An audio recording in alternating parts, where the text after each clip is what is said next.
All right. So, good morning, everyone. Welcome to week number 27, the Polity IR Governance, Art and Culture, and Modern History portions. So, today we will be dealing with the topic of India-China border disputes at first, and then we'll deal with all other topics. So, let's pick up India-China. By the way, do you know that there was some agreement signed between India and China in 1993, and there's a 20-year anniversary? That is why we are discussing with the topic, right? So, what do you think? Why there is no resolution, or there is, we are not able to have the solution for India China, despite having agreements, despite having resolutions? What are the basic problems as per your perspective? Hello, online students. You can also type yes on the comment boxes whether I'm streaming live. There are some disputes between India and China, right?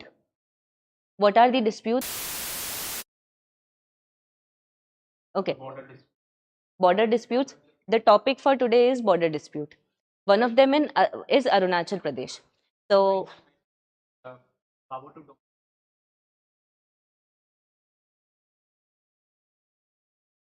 right. So, there is a power struggle going on between India and China. Why? Because these are two tigers across Himalayas. We often say that can these two tigers share a mountain together? Because there's a very, there's a buffer of a mountain, the mighty Himalayas.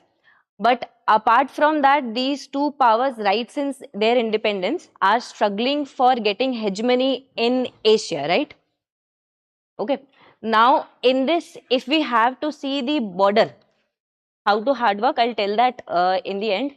Basically, you'll have to, have a very deeper level of motivation and then continue with your reasons for your studies. And apart from that, you need to develop the habit. It's all about your habit. Do read Atomic Habits. Coming back, so what are the three parts of India-China border? If we look at this border, we can divide it into three parts, right? What are these three parts? India-China, in context of India-China border, if we see this is the border, right? How to divide the three parts?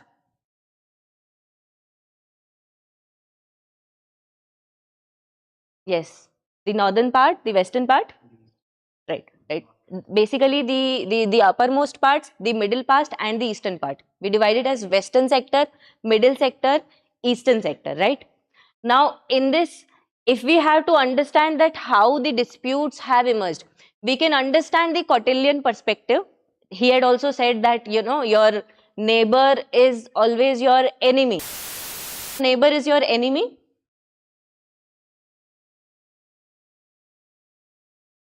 What kind of conflict in interest? As per history, if we see, in ancient history, why the neighbors were considered, why the neighboring kingdoms were considered as our enemies? Yes. So, because of the land, right? What was the source of revenue to the king? The land. On land there will be cultivation, agriculture, revenue will come up to the king, and that is why two neighboring kingdoms are always enemies to each other. Now, getting to the British times. In British times, what was there? The British were ruling in India, right? But they were always anxious that a superpower, Russia, from the north will somehow have conflict with them in territories like Afghanistan, China, right? Like the Central Asian powers. This will always be there. Strategies or working वगैरह for the exam, I'll tell it. Just hold on for some time. Right now, let's just engage in the topic. Basically, you can also come offline for a demo someday, so I'll be telling it, or you can also DM me if you have my Telegram handle. So let's move back. What was the problem during the British times? That British were always anxious. The borders will be undemarcated. Why the borders will be undemarcated? Chinese kingdom, right? There also there was uncertainty. Kingdoms, the kings were changing and so on and so forth, right? What is the relation of it with the present scenario? The colonial times with the present scenario regarding the border disputes? There are different lines like McMahon line, Johnson line, MacDonald line, so on and so forth. Okay. But what is the significance? Have they been able to solve the disputes? No? Yes, of course. There are so many lines, right? So now in this context, we should understand what was the objective of British. As stated, what they wanted to do, they wanted to prevent annexation or expansion of the Russian Empire into this part. Why? Their colony will be threatened then, right? If their colony will be threatened, their drain of wealth might be impacted, right? Now what they'll do, they'll have some demarcation in these harsh terrains, go up to the mountainous areas and then have some demarcation here. And from here your lines do come up. Like in the 19th century, from 1850 to 1900 something, at that point of time, in Aksai Chin region, this is our Jammu and Kashmir, let's consider. This is the Aksai Chin part and this is the Ladakh part. Now what will happen? These are harsh terrains, right? There is this Himalayas here and Himalayas, it is continuously moving towards, so there is this Tibetan plateau formed up, right? Intermontane plateau. Now what will happen here? They'll have this line demarcated by something called Johnson line, where they'll say that the Aksai Chin is part of India, right? But now what will happen? Have you heard of the McDonald line? Who was McDonald or what was the McDonald line? Just make a guess, just opposite to it. Online students can also comment.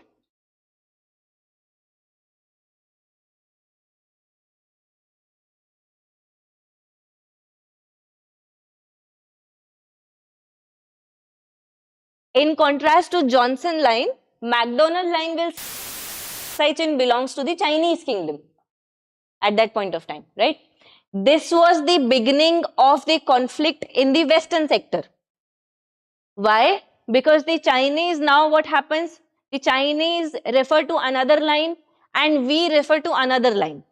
Now this border itself, if we are not clear that where lies the border, then of course soldiers are bound to come into disputes, right?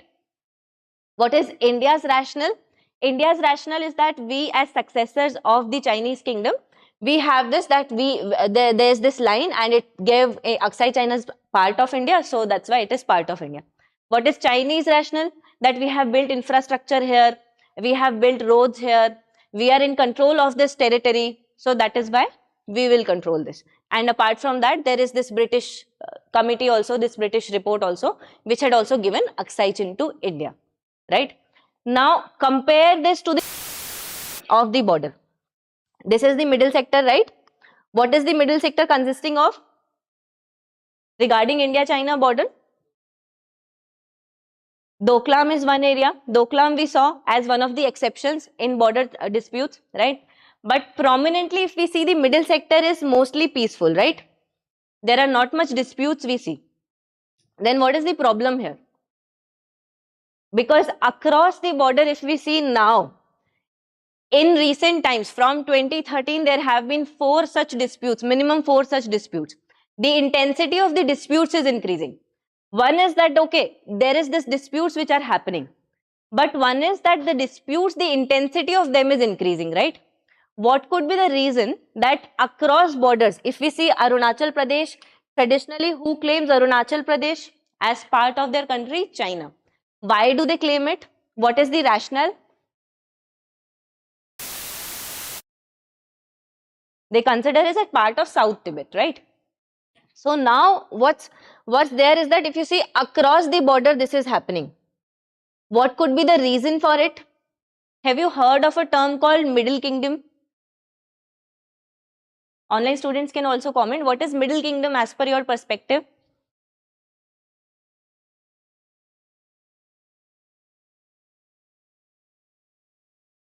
Yes, it is related with China. But what do we mean by Middle Kingdom exactly?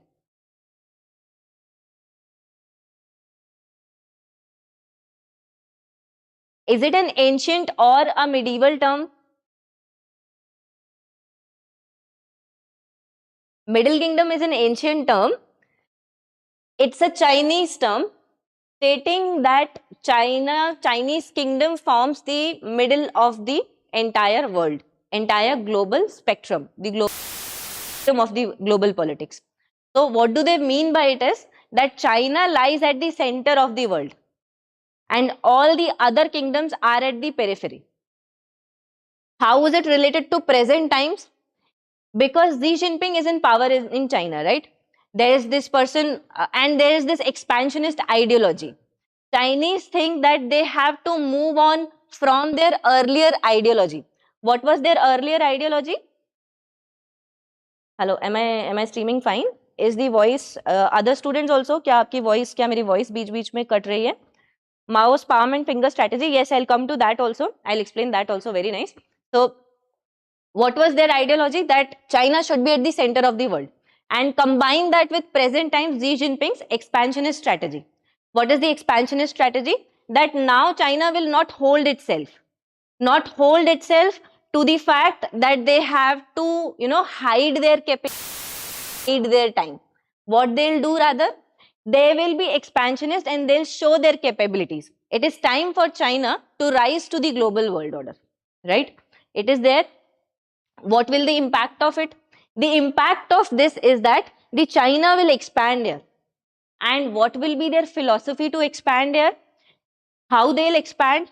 They'll expand not through the power, just the power of the gun, right? Why they'll not do violence? Because यहाँ पर उनका भी loss है, right? There will be these frictions between the two, wars between the two.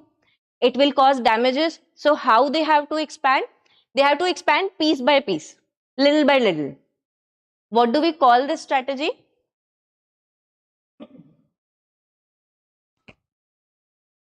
Okay. Only video running.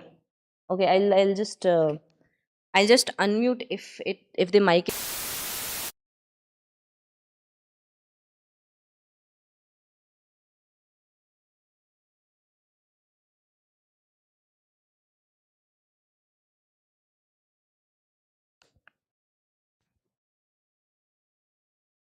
All right. Okay. All right. So where were we right now? The strategies, the expansion, right? Now in expansion, have you heard the strategy of salami slicing? What do we mean by salami slicing strategy?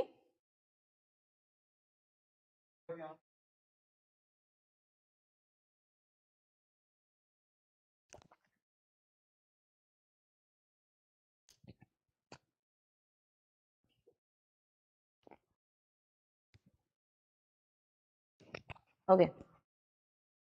All right. All right. So what do we mean by salami slicing strategy? Anyone in the comment section? क्या होता है salami slicing? Salami क्या होता है? हाँ, slicing is cut into small pieces. Salami is sort of a meat, right? जिसको हम small pieces में cut करते हैं. अब ideology क्या है?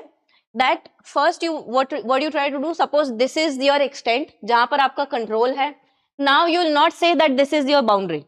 What India says is that this is my extent. Beyond this, a sovereign other country rules, so we will not expand. Contrasting to this, what China says? What China says? That we have to move. Like this area is not belonging to India. This is contested. Like Arunachal Pradesh is part of South Tibet. Like Aksai Chin is our part. We have been historically controlling it in some 300 years back and so on and so forth, right? Or the middle sector, this is South Tibet.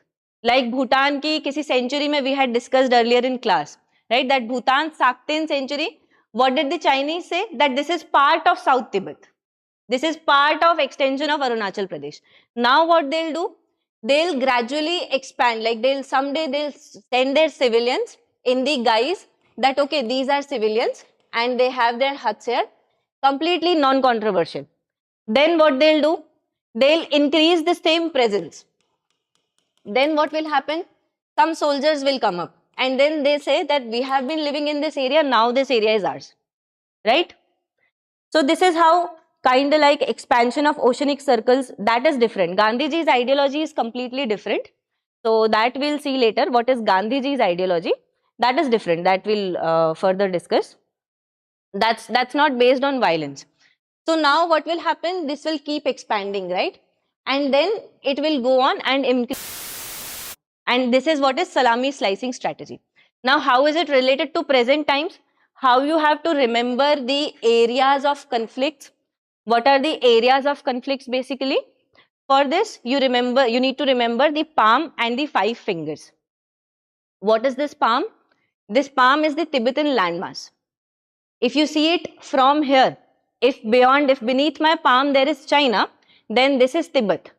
And these 5 fingers are the disputed territories between India and China. 5-finger policy. That in these 5 fingers, China will try to control the overall spectrum here. China will try to expand here. What are these 5 fingers? One is Ladakh, Aksai Chin area, right? What is another? What could come next? That will part as one. That will form part. What could be second here? Arunachal Pradesh, right? Arunachal Pradesh is another. Then there could be these areas, Sikkim, Bhutan, right? Uttarakhand maybe, south of Himachal Pradesh. So in this manner, there are these 5 fingers here. No. They'll take it piece by piece. Like this, there is this Sikkim and then there is this Bhutan. So what they'll try to do is that they'll claim some area and then they'll set up some bases there. They'll then move forward. This is the same strategy, by the way, they follow in the South China Sea also. In South China Sea also, क्या आपने Spratly and Paracel Islands का नाम सुना है? What is Spratly and Paracel Islands? कहाँ पर है located? Near Philippines, right? So क्या होता है? There is this South China Sea, right? यहाँ पर there is Philippines. So what happens here inside South China Sea? अब यहाँ पे होता क्या है? That there are, अब यहाँ पे चाइना, यहाँ पर फिलीपींस, यहाँ पर वियतनाम, यहाँ पर Indonesia, Malaysia, Brunei. In the exclusive economic zone of all these, there comes this single island or 1 or 2 islands or few islands. What will happen? Now here lies the fact that what Chinese will do is that they'll gradually set up the bases there. They'll create some artificial islands in this. To the same island, what they'll do, they'll send some civilians first of all. Then they'll be building infrastructure. Then they'll be sending some soldiers and so on and so forth. Why we are discussing all this? Because right now we have seen the geography. Now we'll try to see the historical evolution of this dispute. 10-dash line, yes, 10-dash line is right. 10-dash line has been the base of it. That earlier it was 9-dash line. Now they have increased one more dash. That there is this 10-dash. That we'll also discuss someday. So now we should discuss the historical evolution from where we have left. We left through British times, right? Johnson line, MacDonald line. Now there is this one more line called McMahon line. Have you heard about the McMahon line also? What is McMahon line? Which part of the border does it concern to?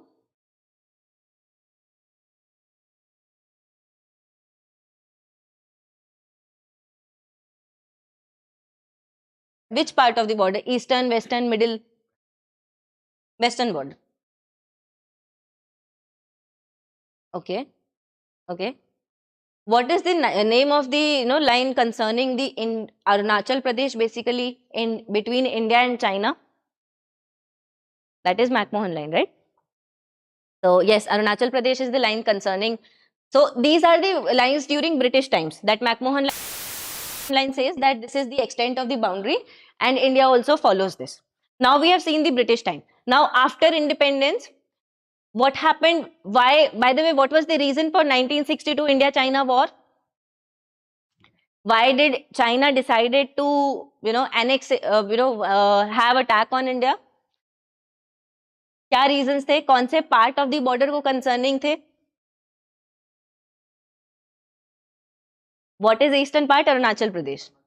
So were they claiming Arunachal Pradesh at that point of time? No. 5-finger policy, I'll explain it once again. consider Tibet as palm, right? And these disputed territories as 5 fingers. And the palm, from the palm, because China has controlled the palm, now it will try to control the 5 fingers along India-China border so that it can encircle India one day, right? Explain what was the reason for 62 war. What was the reason? Aksai Chin, 1950s, they built up a highway here. What happened after India and China independence? Hindi Chini bhai bhai, right? Hindi Chini bhai bhai will not fight among each other. What was Nehru's policy? No need to fight. What will happen then? There will be no border demarcation attempts basically. That border should be clear. These are harsh areas. Now in these harsh areas, if you don't demarcate, there is scope for the other country to misuse it, right? That will be done by Zhou Enlai and Mao Zedong in China. What they'll say? They'll construct an infrastructure here. Construct a road. They'll annex Tibet at that point of time. What the Indians will do? What the Indians will do when the Chinese will annex Tibet? They'll say that Tibet is a buffer state, right? If there is Tibet between India and China, then there is that there will be less conflict. There is some buffer area, right? But India beyond this did not do anything. It recognized Tibet as part of China, right? Although we tried our best to cooperate with China. With Panchsheel agreement. When was Panchsheel agreement signed?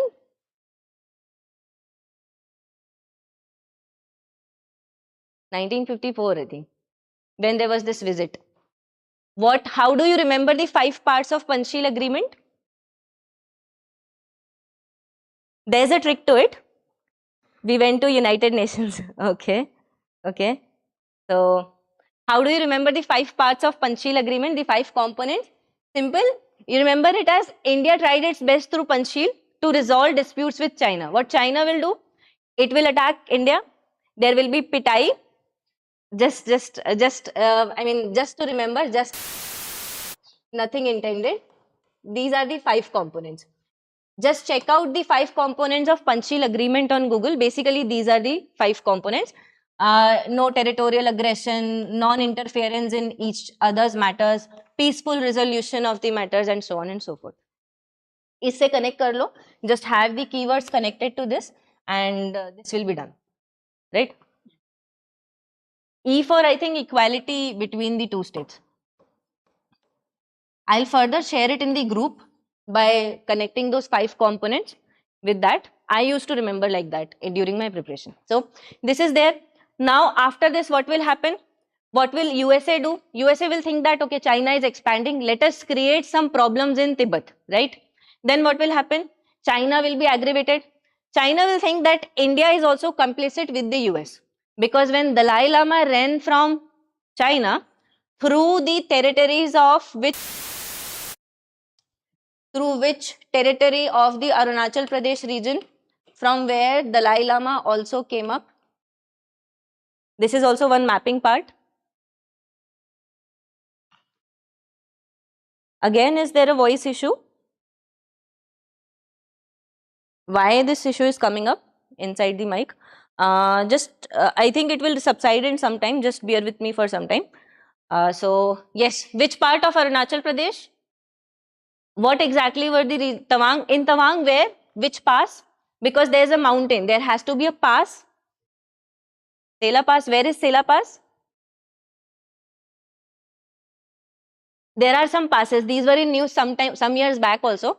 China tried to rename some passes. Like in Arunachal Pradesh, there is this, if you see Bomdila, Bamla, these type of passes. So from here, Dalai Lama came. We gave shelter. After that, what happened? They attacked us. Now, once they attacked us, what will India do in terms of road infrastructure? There might have been some learnings through such a defeat that we might have learned something here with respect to China and our borders with China, right? क्या हमने learn किया होगा in this regard?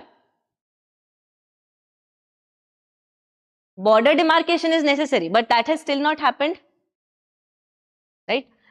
But on our side of the border, if there is an enemy there is a border, there is an enemy beyond this. Now what we should do so that our border is secure here with respect to this enemy? We should have our forces, we should have roads, railways, etc., so that our forces could reach here, right? But this not happened. This, I mean, completely opposite happened. What did India learn was that China is an aggressor country, much powerful in terms of resources. So China should, beyond the border, if they come up, then they should not find any road, any infrastructure, anything that could help them further advance. मतलब कि काफी decades तक border areas को आप develop ही ना करो. Do not develop them at all. Do not develop them. Keep the mountainous people living in the hilly region, mountainous regions as poor,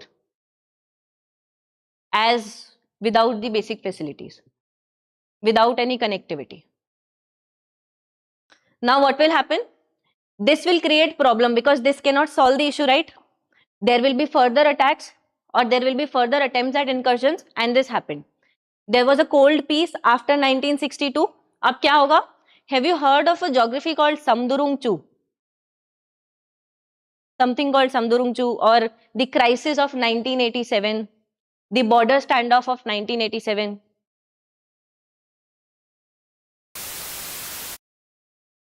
Online students can also comment if I am streaming fine. So they can also comment. Have they heard of this 1987 crisis? What will happen? They'll again try to attack. हम क्या करेंगे at that point of time? Do you remember the LPG crisis of 1991? Economic crisis, Soviet Union breakup, right? What signal this will give to India regarding diplomacy? We should expand our partners. In that context, will we try to have resolution with China of the border dispute that, okay, times have passed, decades have passed, now we should try to resolve the issue, right? What will we do? We'll have a border peace and tranquility agreement. And this same agreement has now the anniversary of 20 years. What will we decide in this border peace and tranquility agreement? As the name suggests, still mic issue aa raha hai logon ko. As the name suggests, was the component of border peace and tranquility agreement? Peace. Border par peace honi chahiye, right? There should be some confidence building measures in India and China. What is the problem here? The Chinese think that Indians act against their interest. What is the problem of India? That they think that Chinese are, yes, and there is this lack of trust. What is the solution then of this lack of trust? To build confidence. So what we'll do? Confidence building measures. For same in 1996 also, we'll have some modalities for confidence building measures. Why am I saying all these? Why am I repeating all these agreements? Because right since your Ladakh clashes, like since your Galwan clashes of 2020, these have been in news, covered in different study materials. So that's why you need to remember all these, and you need to have the difference between these also as clear.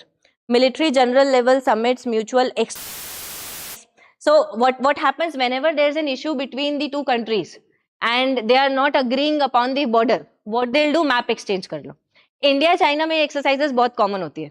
Whenever you will see some general level meeting, they'll exchange the maps.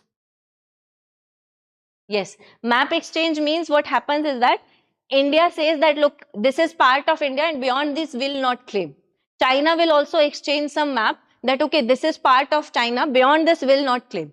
Now what will happen? These two will try to decide that if there are any conflict or if there is any disagreements in the two maps, then we'll decide only on those territories. Others will be considered as settled. So this is there. Now what will happen is that after that there will be attempts of confidence building measures. 2005 also similar attempts, some modalities signed for the same agreement. What is the next, now the next development which you need? The 2013 agreement. What happened?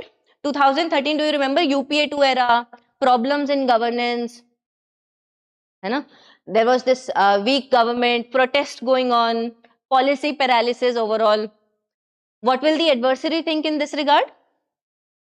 In those times, let's have another incursions. Maybe little bit more territory can we take. Salami slicing. Then what will happen? Again standoff between the forces. After standoff के बाद क्या होगा? Agreement. So there was this Border Defense and Cooperation Agreement 2013. This you also need to remember. Just try to remember it in this way, that Border Peace and Tranquility Agreement of 1993 and Border Defense and Cooperation Agreement of 2013. They are slightly different in the sense that this 1993 was the start of the talks. 1980s में talks start हुई, and then this agreement is confidence building measures, peace development, not much. But Border Defense and Cooperation Agreement talks about the defense cooperation overall. That at the border, we should also have cooperation in terms of defense between the two countries, beyond the confidence building measures. Why beyond the confidence building measures? Because the CBMs were not working. If they were not working, then we should have defense cooperation also. Right? अब इसके बाद क्या होगा? Galwan clashes. Galwan clashes कहाँ पर हुए थे? 2020 clashes between India and China. Main issue is that China wants multipolar world with unipolar Asia. India wants multipolar world with multipolar Asia. Yes, you are right. But to come to this and to explain it to all the students, I'll just take up some time. So that's there. क्या हुआ था 2020 के clashes में? कहाँ पर border disputes थे? The 5 geographies, why are we looking at them? Because again and again India-China issue comes up in news, right? Questions have been asked. So now that's why we need to remember about the geographies little bit. Have you heard of this Daulat Beg oldie? Acha, tell me, have we changed the policy of India that okay, let's keep the border areas poor? We are building infrastructure. Have you heard of this Uttarkashi tunnel? The Silkyara tunnel in Uttarkashi. The workers have come out of there. That means we are building tunnels, we are building infrastructure. Hai na?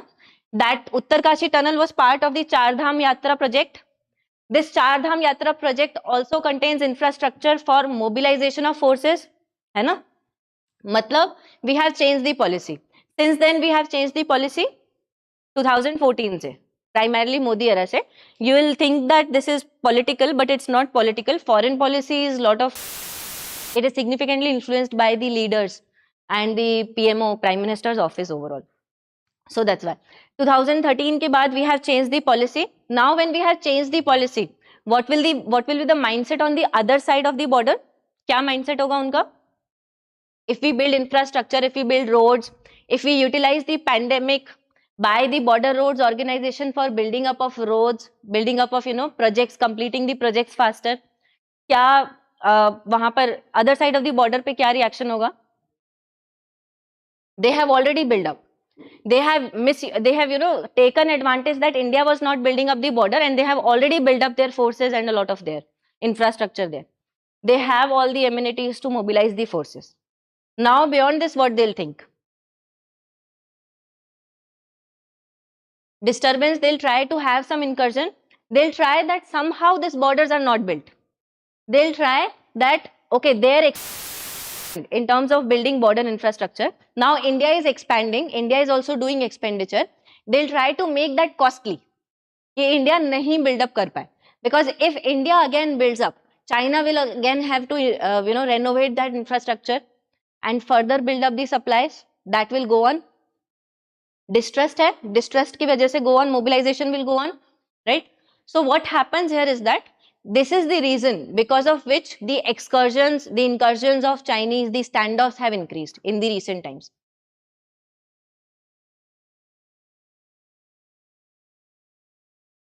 Your comment is visible to me. Way forward, backdoor diplomacy. This is one way forward, but the Chinese will not agree to if their interests are not satisfied.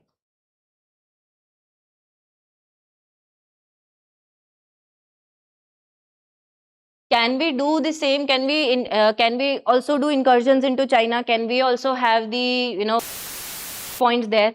The answer is no, because India tries to resolve the issue. First of all, this is not India's official policy that we try to lay claim on the sovereign territories of other countries. This has not been the official policy of India. Secondly, this will create problem because India's resources are almost 1/3 compared to China. Our GDP is also 1/3 compared to China. So we are more scared compared to the Chinese. But although we have kept up confidence, and now we are standing up to that, because we know that Western powers, USA and other allies, are with us, and they also need to balance China. So this is there. Education Exchange Program 2006. Can you explain the context of it? Education Exchange Program. So I'll just explain it. Yes, it has been changed since 2014. Yes. Voice issue. Okay. We are trying to solve that issue, but I don't know why that is coming up. Right now, just try to just bear with it. We are trying our best to resolve the issue. The camera persons are also looking at it. So right now, just try to have this. I'll also share the PDF of these PPTs. So rest you can supplement with that also. Right now, just focus on the story. So these are the 5 points of the clashes, basically the 5 geographies. Have you heard of this road, Daulat Beg Oldi, Depsang Plains? There are these plain areas here, right? Why this road is important? Because what India tried to do, India tried to develop this road. Look how this is close to the overall line of actual control. If it is so close to line of actual control, it will create insecurities there. That's why this was one of the areas of attack. Here this is easy because the overall geography is that there are plain areas, and then there is this difficult Shagsgam Valley and mountainous areas surrounding it. So Chinese thought that this is completed it. Yes. India would rather supplement with external balancing rather than making incursions into China. Yes. That's we can. India is already trying that. Quad is one example of that. Galwan Valley, you might know.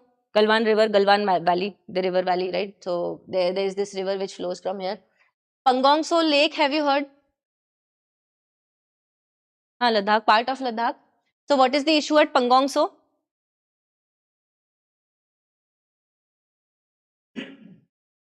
Pangong Tso is a lake containing multiple fingers, straddling India and China, straddling across the border. Now what India says that we have claimed is this finger. What China will say, we have claimed till this finger. So basically fighting on the fingers. Why they are fighting on this Pangong Tso lake? Why there is dispute on this?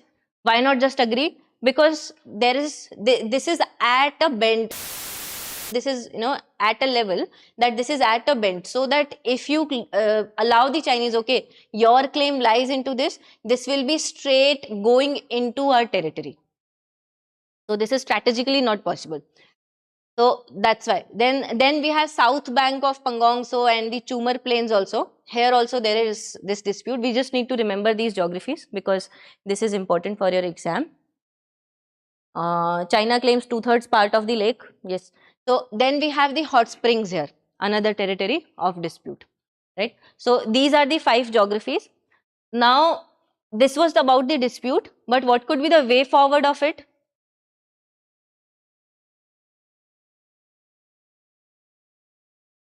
What is one thing that is preventing India and China to go to a full-scale war? Both are nuclear powers. Yes, that's right. Both are nuclear powers. So that is why there is scope for. Apart from that, what keeps up the relationship moving, going? International trade between the two countries. Interdependence. So this is unlike what we discussed earlier in the ancient time period when there was imperative for the neighboring kingdoms to attack, right? Now there is interdependence. So that is why there is a probability that we are forced to love our neighbor even though we hate them. But we know that there is trade dependency. If we want our pharmaceutical products to be exported into the world, then we need base materials, APIs for them, active pharmaceutical ingredients, from where that will come up? That will come up from China. That means we can't have that much of decoupling that easily. So we'll have to cooperate. Likewise for China, they have also their own compulsions. If they will have a very aggressive policy towards India, that okay, this is a democracy functioning, that means my own domestic population can feel threatened through the neighboring country that look, these are democratic people, still they are economically growing, they have been able to tackle the pandemic with discipline. So they also have, despite democracy, they have discipline and dedication. That means we should create problems in the border to divert their attention during the times of pandemic. If China does that, then what it will realize, what it realized during the pandemic, that other powers will come into India's support. USA will have the exercises with USA in Uttarakhand, military exercises. So these are all the possibilities that despite so much of issues, the two tigers will have to cooperate because of the geography and the interdependence. And that is why, what is the solution here? Both external as well as internal balancing. What do we mean by internal balancing here? Stick to Panchsheel policy. Panchsheel policy has to be stuck for practice also, not just for your theory part, as what China does with all the neighbors. So we'll have to stick with it. India and China, being parts of global south, have more areas of cooperation on global stage in China, climate change negotiation, international trade. Yes, yes, that's also, cooperation is also there. What do we mean by internal balancing? Balancing means that with respect to a country which is hegemonic in nature, as per your own calculations, we need to balance its powers. So internal means that you have to grow economically, you have to grow in terms of hard power, creating Atmanirbhar Bharat in defense. That's one part. Creating Atmanirbhar Bharat or self-reliance in semiconductor supply chain, in rare. So this is internal balancing, economically as well as military. What is external balancing now? Contrasting to it. Any guesses? We have already discussed this.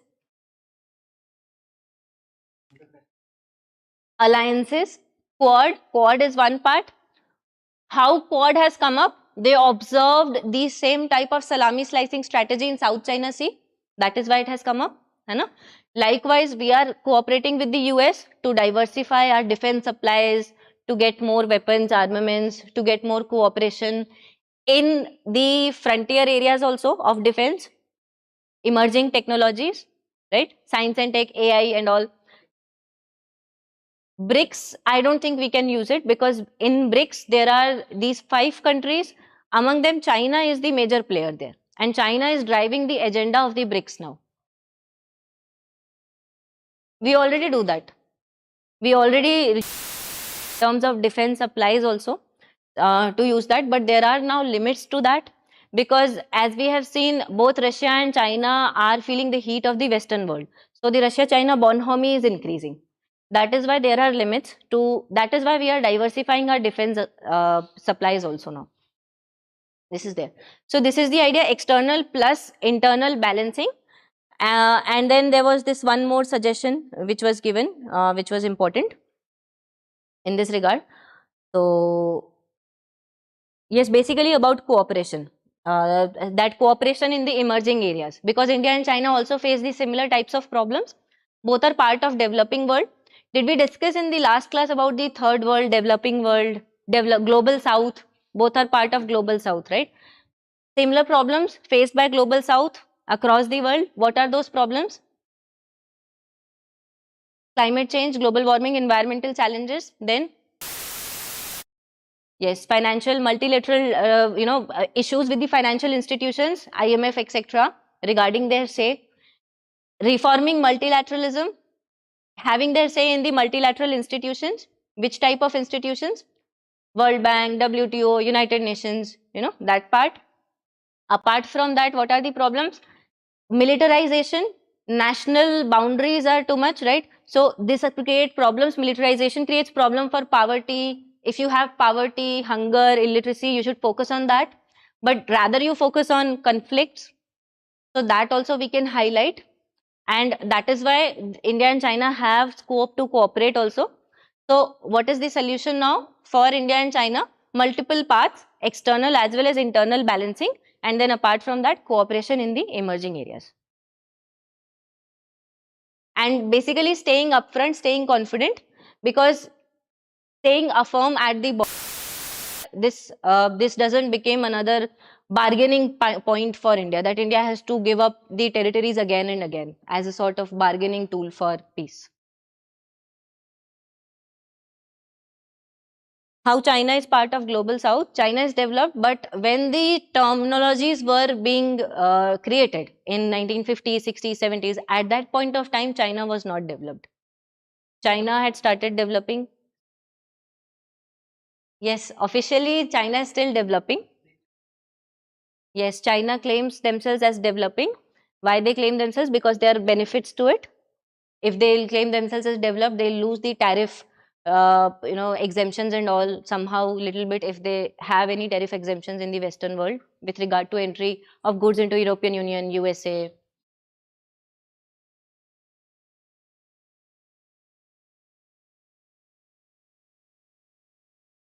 There is no entity, no single country who has classified this. This has been coming up organically. That okay, after the independence of the global the colonized countries, we realized that across the world the colonized countries had the same problems, have the same problems.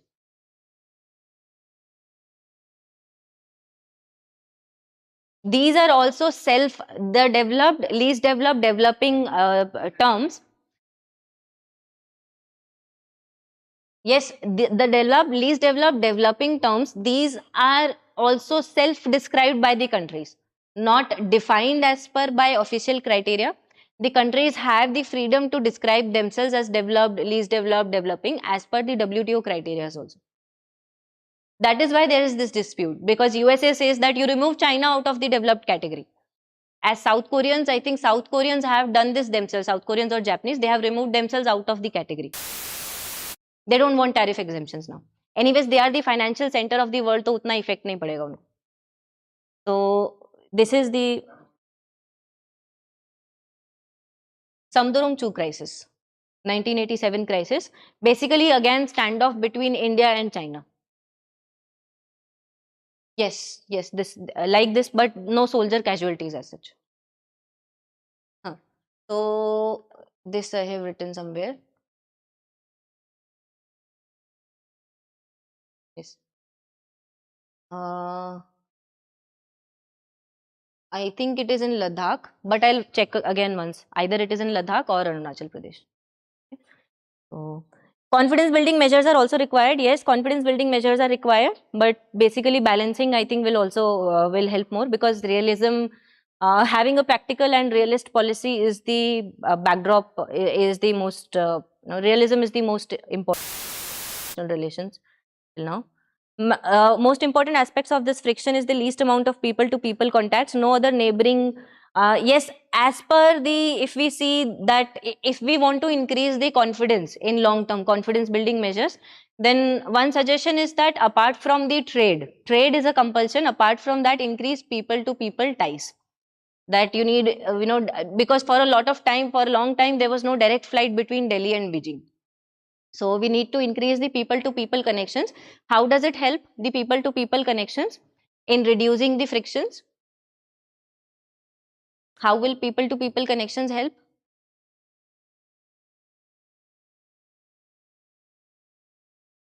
Why will people create pressure on the governments to create peace?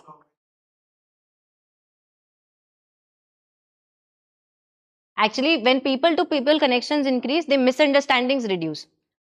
People are, they'll be able to better understand themselves. They will know the value of cooperation. They'll have positive viewpoint mindset towards each other. Yes, so people are always, it is always said that people will be less willing to go for a war.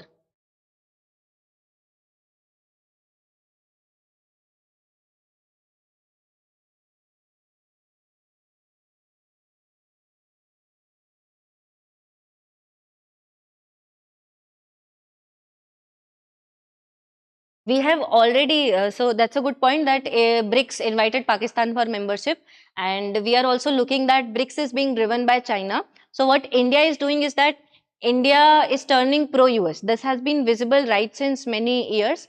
And why India is doing that? Because it has been able to understand that there are compulsions for China and Xi Jinping. Because of it, they'll try to expand.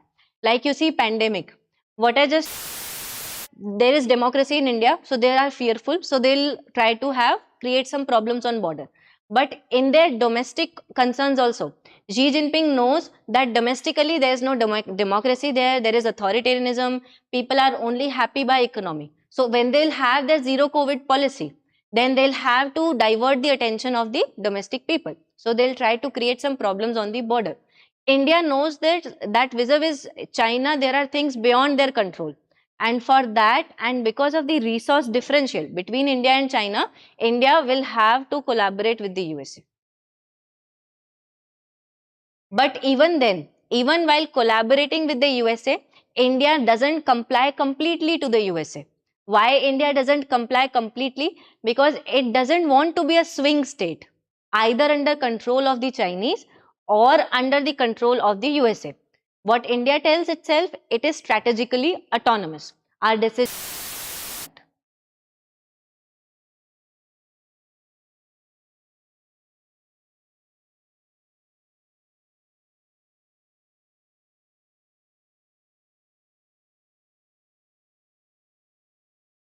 That is why, in fact, people to people ties we try to cultivate, but as you have said, Chinese economy and Chinese systems are controlled by the governments there. They have their own versions of Facebook, Twitter, and so on and so forth. Yes. So that is why this is difficult among the two countries. But still, because of trade interlinkages, the people to people connections do increase.